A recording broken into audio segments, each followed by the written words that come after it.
Marie-France Brochet, bienvenue derrière ce micro. Bonjour, merci. Vous êtes la présidente du chœur à l'unisson, oui, qui est basé à Saint-Lunaire. À Saint-Lunaire. Ouais. Merci, tout d'abord, merci de nous recevoir, de nous avoir invités. C'est un plaisir. À vos côtés, il y a Renaud Blaise. Bienvenue, oui. Renaud Blaise. Bonjour. Choriste. Oui, choriste. Au sein du chœur à l'unisson également. Depuis combien de temps d'ailleurs? Une bonne dizaine d'années maintenant. Ouais, ça fait du métier. Oui. Des heures de répétition et des concerts. Oh là là, ça ne se compte plus. On va en parler bien entendu. Marie-France Brochet, pour les personnes qui n'ont pas encore entendu parler, s'il en reste quelques-unes, du chœur à l'unisson, peut-être nous rappeler le répertoire? Alors, le chœur à l'unisson a été créé en 1969 par le docteur Leblanc. Donc c'est déjà très ancien et il n'a pas arrêté de s'étendre depuis toutes ces années, d'évoluer dans son répertoire.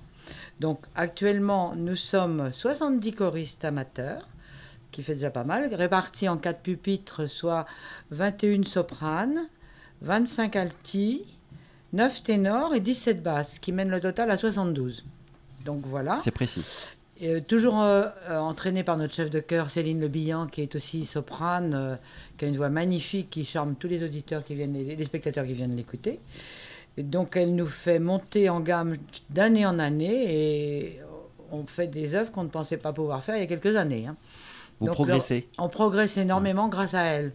Elle nous mène pas la baguette, mais elle nous apporte beaucoup de joie en fin de compte dans les œuvres que l'on fait, quoi. C'est ça. On répète tous les lundis soirs à la salle de la Aimé Le Foll à Saint-Lunaire, de 19h45 à 21h45.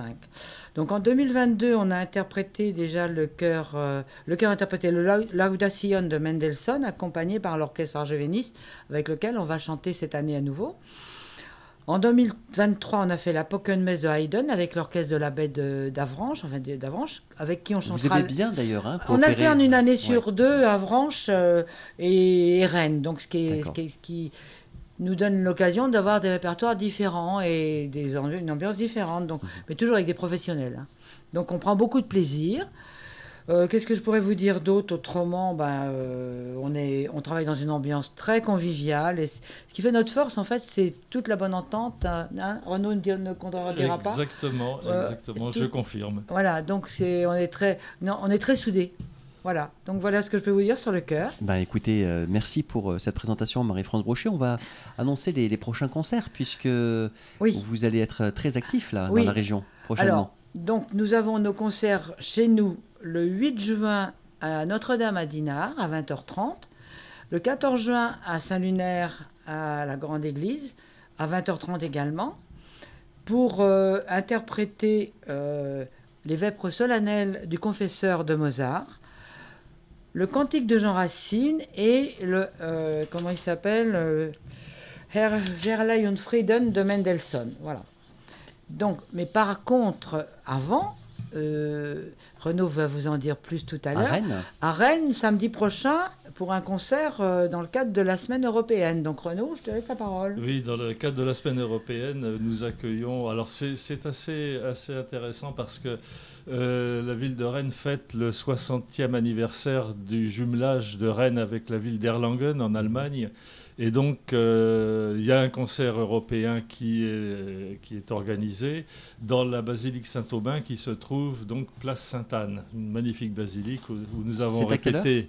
Et ce sera 20h30 20h30 aussi. Ouais. Et donc, nous avons des musiciens de l'orchestre d'Erlangen qui viennent se joindre aux musiciens d'Ars Juvenis, donc ce qui portera l'effectif à 75 interprètes quand même, c'est pas mal. Et pareil, quelques choristes qui vont venir nous épauler. Donc on va se retrouver à 75, à peu près 75 choristes. Donc ça va être un concert assez grandiose. Vous connaissiez déjà auparavant ou... Non. Alors non. La basilique Saint-Aubin, non. On avait déjà chanté à Rennes, à Saint-Mélène et dans d'autres églises de Rennes. Mais alors Saint-Aubin, c'est une première. On a découvert hier soir, c'est assez grandiose. Oui. Et l'acoustique est... L'acoustique est assez spéciale parce que c'est très très haut et ça va être plus difficile pour nous, mais on va y arriver. Vous allez y arriver, voilà. Alors j'aimerais que vous nous parliez un petit peu des œuvres en elles-mêmes. Est-ce que vous pouvez nous donner un petit peu la tonalité, Renaud Blaise? Alors la grande œuvre que nous allons chanter, qui fait à peu près 25 minutes, ce sont les vêpres solennelles d'un confesseur de Mozart. Alors c'est une œuvre intéressante parce qu'elle a été composée en do majeur. Donc composée en majeur, ça veut dire que ce n'est pas une œuvre triste. Oui. Par rapport à ce qu'on pourrait attendre lorsqu'on parle de vêpres. Donc c'est une œuvre qui a été composée en 1780. Donc à ce moment-là, Mozart équipait le poste de compositeur à la cour du prince-archevêque de Salzbourg. Donc c'était un poste assez important. Et alors pourquoi le vêpre d'un confesseur? Parce qu'on pourrait se poser la question. Le nom d'un confesseur indique que l'œuvre a été composée pour la fête d'un confesseur de la foi.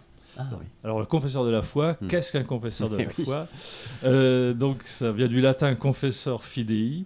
C'est un titre accordé à certains saints ayant souffert à cause de leur foi, mais sans forcément être morts martyrs. D'accord. Donc il y en a beaucoup. Hein. Ce terme, après, s'est étendu à tous les autres saints, pratiquement tous, qui ont été plus ou moins martyrisés et dont la foi en témoigne. Voilà, c'est à peu près ça l'esprit dans lequel le confesseur se situe.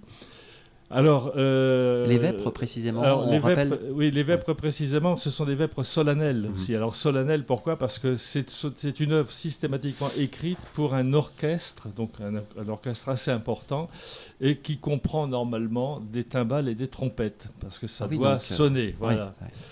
Alors bon, comme tous les vêpres, hein, vous avez plusieurs parties. Vous avez 6 psaumes. Oui, vous avez le Dixit, Confitebor, Beatus Vir, Laudate Pueri, Laudate Dominum, et ça se termine par un Magnificat qui est assez extraordinaire. Alors, sachant que si Mozart a composé ces vêpres solennelles d'un confesseur, il n'est pas le seul. Hein, ça a déjà été fait. Ça avait été fait déjà à cheval sur le XVIe et XVIIe siècle par les 2 des 3 compositeurs allemands qui sont Schein, Schütz et Scheid. Ce sont Schein et Schütz qui l'ont composé donc 16e, 17e siècle, et Jean-Sébastien Bach en a également composé une à cheval sur le 17e et 18e siècle. Voilà. Donc voilà ce qu'on peut dire sur cette œuvre. C'est une œuvre magnifique à venir écouter impérativement. Bien entendu. J'ai entendu aussi le cantique de Jean Racine. Ah, ça c'est mon morceau chouchou, moi. C'est vrai? Ah oui, pour moi. Qu'est-ce qui vous parle dans cette œuvre en particulier? Beaucoup d'émotions. Il y a plein Marie-France d'émotions. Moi, ça me fait vraiment dresser les poils sur les bras, quoi. Donc c'est une œuvre qui a été composée en 1865 par Fauré, alors qu'il n'avait que 19 ans, et dédiée à César Franck. La partition obtient le premier prix de composition au concours de sortie de l'école Niedermayer de Paris, dont Fauré était élève. Le texte de Jean Racine est une paraphrase de l'hymne Consor Paterni Luminis, datant du Moyen-Âge. Ça veut dire quoi, Consor Paterni Luminis? Tu vas me le dire, Renaud, parce que je le savais, mais je ne sais plus. Je peux te dire qu'elle date exactement du IVe siècle. Oui, voilà. C'est des anciens. Attribuée à Ambroise de Milan, elle était chantée au début des matines du mardi. Donc c'est une pièce vocale Fauré était organiste de la basilique Saint-Sauveur de Rennes, et donc le cantique de Jean Racine, il sera joué pour la bénédiction de l'orgue. Ah oui.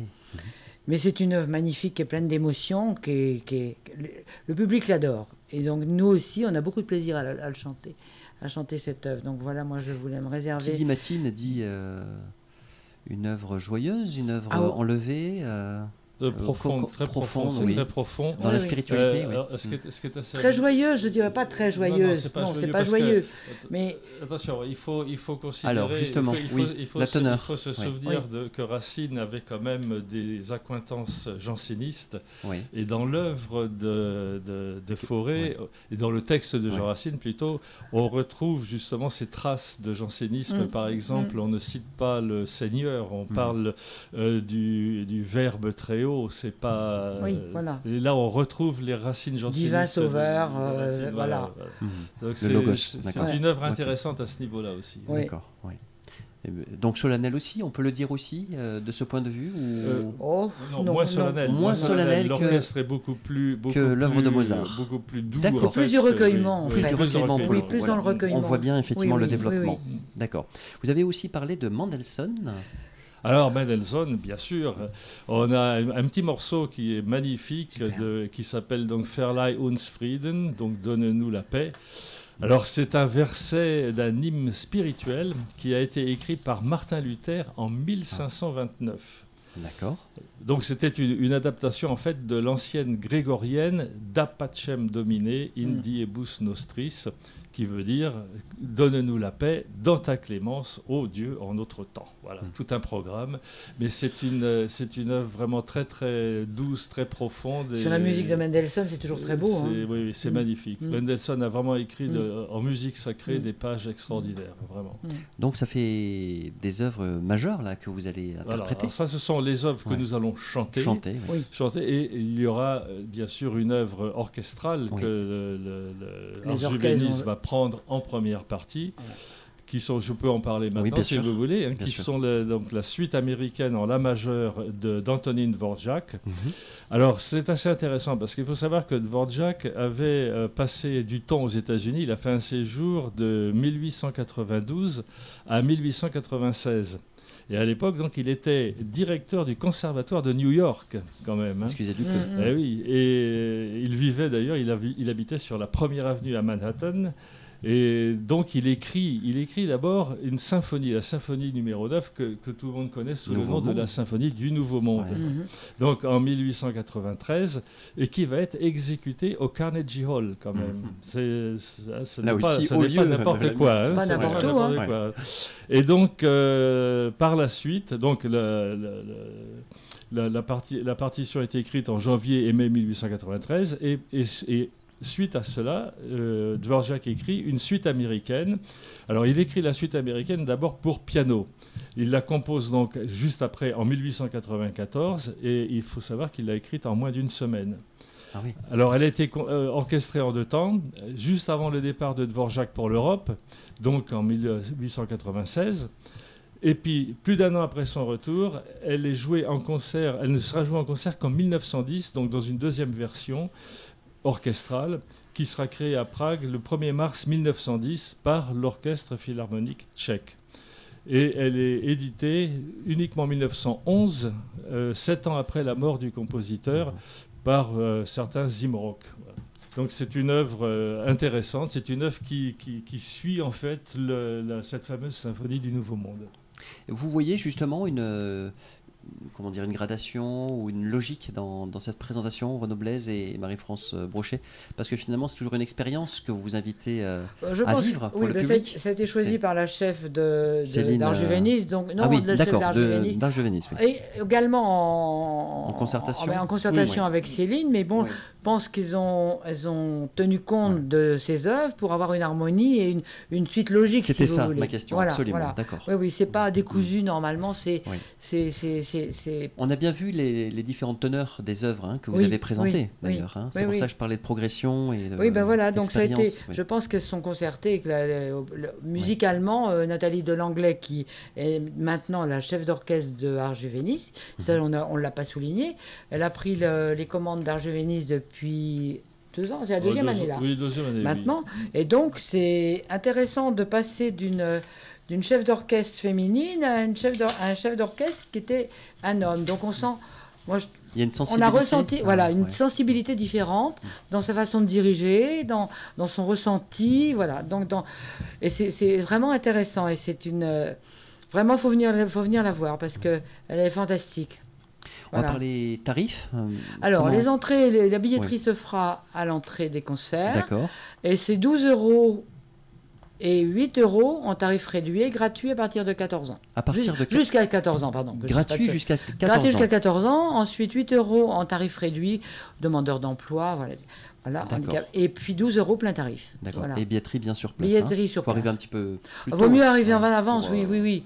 Être installé tranquillement. Oui, parce que le concert commence à 20h30, donc 35, on prend toujours un petit peu de marge, mais vaut mieux prendre ses dispositions pour arriver à l'ouverture des portes vers 20h. Vers 20h, l'ouverture des portes. D'accord, c'est noté.